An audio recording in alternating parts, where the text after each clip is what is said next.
Bonjour monsieur le journaliste, je suis Madame Bertine de la structure Mental Positif NG, une organisation non gouvernementale. Le monde entier célèbre en cette journée la journée mondiale de la santé mentale. C'est une journée qui a été consacrée à cette thématique très importante par l'OMS, l'Organisation mondiale de la santé bien sûr, qui s'est choisi la journée du 10 octobre de chaque année pour célébrer la santé mentale. Et si l'OMS l'a fait, c'est à cause du rôle très important que joue la santé mentale dans la vie de l'homme. Comme c'est l'OMS qui a instauré cette journée, je préfère toujours m'appuyer sur sa définition qui est claire et concise. Cette définition dit ceci: la santé mentale, c'est un état de bien-être qui permet à un individu de se réaliser, de faire face aux difficultés normales de la vie, de pouvoir travailler avec succès et de contribuer à sa communauté. Cela veut dire que lorsqu'une personne est en bonne santé mentale, cette personne doit se sentir bien dans sa tête. C'est cette personne qui est capable de s'accomplir, cette personne qui est en mesure de surmonter les difficultés du quotidien. C'est cette personne qui, lorsqu'elle travaille, lorsqu'elle étudie, lorsqu'elle échange avec les autres, elle est capable de le faire de manière positive et d'apporter une contribution dans sa communauté. Oui, dans la quête du bien-être, nous avons voulu dénommer la structure qui est notre structure Mental Positif. Mental Positif, c'est une organisation non gouvernementale qui est basée dans la province du Kasaï central, dans la ville de Kananga précisément. Cette structure s'évertue à la recherche du bien-être mental de la communauté. Elle a pour vision la promotion de la santé mentale. Elle s'appuie sur le besoin de la communauté afin d'apporter une réponse holistique et particulièrement aux questions relatives à la santé mentale. Le Mental Positif travaille beaucoup plus dans la sensibilisation afin de réveiller la conscience de chacun sur la santé mentale. Cela veut dire que toute personne a le droit de recevoir une information fiable par rapport à l'importance d'être en bonne santé mentale. Donc, nous travaillons également dans l'accompagnement psychosocial de victimes de violences basées sur le genre ainsi que des survivants de maladies mentales. Parler de l'état des lieux, cela me fait beaucoup réfléchir parce que à chaque instant nous y pensons et nous avons parfois le ras-le-bol. L'état des lieux est chaotique, laissez-moi le dire comme ça. Parce que la situation relative à la santé mentale dans la ville de Kananga, en particulier même dans la province du Kasaï central, est désastreuse. La situation est désastreuse. Pourquoi? Je vais répondre. Premièrement, parce que la santé mentale est méconnue de l'ensemble de la population. 90% des personnes n'ont pas une information convenable sur la santé mentale. Dans notre province, dans la ville de Kananga, il y a un problème d'infrastructure spécialisée pour la prise en charge de la santé mentale. Le troisième problème, c'est un problème du personnel, des ressources humaines, le professionnel qualifié dans la prise en charge de la santé mentale. Ce n'est pas dire qu'ils n'existent pas, mais ils sont comptés au bout des doigts. La province se trouve dans le gouffre par rapport à la prise en charge de la santé mentale. On peut compter à peine le centre Choukaï qui porte le fardeau de la prise en charge de la santé mentale, confronté à beaucoup de défis. Il y a une cellule de prise en charge à l'hôpital général de référence de Kananga, une autre cellule à Mikalaï. Et pour le reste, les gens ne savent même pas à quels sont se vouer. C'est pourquoi j'ai dit tout à l'heure que la situation est chaotique, la situation est désastreuse.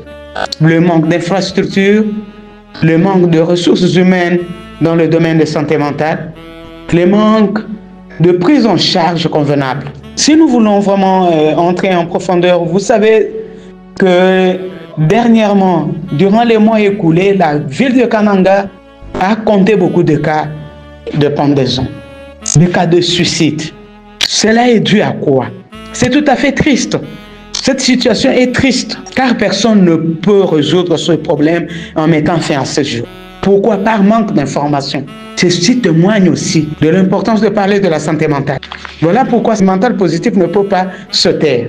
Nous allons continuer à parler de la santé mentale jusqu'à ce que adultes et enfants prennent conscience de ce que leur santé mentale est importante. Beaucoup de facteurs entrent en jeu par rapport à l'influence sur la santé mentale. Ils sont tellement nombreux, mais je peux en citer quelques-uns. Parmi les facteurs qui entrent en jeu pour influencer la santé mentale, il y a les facteurs individuels, les problèmes personnels. Il y a des facteurs sociaux. On a dit, on a vu des catastrophes, des situations qui arrivent. Tout cela touche à la santé mentale. Il y a des problèmes culturels. Il y a des problèmes culturels, il y a des problèmes économiques, il y a des problèmes politiques, il y a des problèmes environnementaux. Tous ces facteurs affectent la santé mentale de chaque personne. Ah oui, les piliers de la santé mentale sont si nombreux, mais je vais en citer 3 qui sont vraiment primordiaux. Premièrement, je vais parler du sommeil. Le sommeil est le premier pilier de la santé mentale. C'est un grand pilier de la santé mentale. Lorsque vous dormez suffisamment, vous constaterez vous-même que vous êtes en bonne santé, que tout se passe bien, que vous êtes en forme et que vous pouvez répondre à vos obligations. Mais le manque de sommeil fait monter le taux de cortisol et là, l'humeur va changer. Vous êtes envahi par la fatigue, vous pouvez être perturbé et non en harmonie avec vous-même. Vous pouvez ne pas être en harmonie avec vous-même parce que vous vous sentez perturbé. Et à une petite stimulation, vous perdez le contrôle. Le sommeil est un pilier de la santé mentale. Le deuxième pilier que je peux citer, c'est l'alimentation. Il est recommandé une alimentation saine. Une alimentation saine, pas trop de stimulants dans notre alimentation. Cela va nous apporter du bien-être. Vous constaterez que lorsque vous mangez équilibré, vous mangez de manière saine, vous mangez calmement, vous mastiquez correctement, vous avalez tranquillement, vous verrez que vous-même, vous êtes calme. Et cela va vous procurer un bien-être. Et parmi les 3 grands piliers que je voudrais citer, l'exercice physique, ou soit les applications corporelles, le sport, le mouvement. Le corps est appelé à être en mouvement. La santé mentale est alliée à l'exercice. Il faut bouger. Lorsque vous exercez votre corps, vous verrez que votre corps, vous allez vous dire merci. Et particulièrement votre cerveau va être calme parce que vous allez évacuer le cortisol pendant la séance, ça va baisser. Vous allez évacuer le stress, vous allez évacuer toute autre énergie qui vous procurait du stress et vous allez être en paix. Le cortisol, c'est cette hormone du stress. Donc, lorsque vous exercez votre corps, cela vous procure le bien-être. Ce sont les 3 piliers que je peux citer pour la santé mentale, pour le bien-être mental. Wow. Cette question est très importante. Comment prendre soin de sa santé mentale? C'est une question cruciale. Et là, je vais un peu m'étaler pour que chaque personne trouve sa part. Il faudrait que chacun trouve sa part, que chacune trouve sa part. Comment prendre soin de sa santé mentale?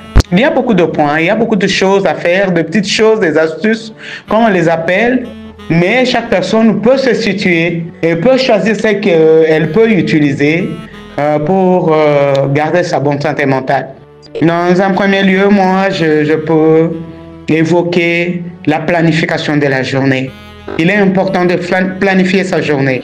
Lorsque vous planifiez votre journée, vous savez comment vous marchez et vous savez vous évaluer en fin de journée. Vous savez voir ce que vous avez réalisé. Également, il faudrait de temps en temps observer des pauses de 5-10 minutes lorsque vous travaillez, lorsque vous êtes dans un bureau. Il est conseillé généralement d'observer de pauses. Et cela vous permet de vous reconnecter au travail que vous étiez en train de faire pour vous réaliser. L'autre astuce, c'est que nous devons écouter notre corps. Généralement, nous n'écoutons pas notre corps. Nous sommes confrontés à des problèmes de santé mentale parce que nous n'écoutons pas notre corps. Notre corps, lorsqu'il est saturé, il nous lance des signaux. À chaque instant, il nous lance des signaux. À nous de l'écouter. Si nous écoutons notre corps, nous allons lui donner ce dont il a besoin. Vous sentez bien que votre cerveau vous dit que je suis fatigué, je dois me reposer. Mais vous forcez les choses. L'estomac vous lance le signal que j'ai faim, que je dois recevoir quelque chose. Mais vous faites semblant. Le corps nous parle.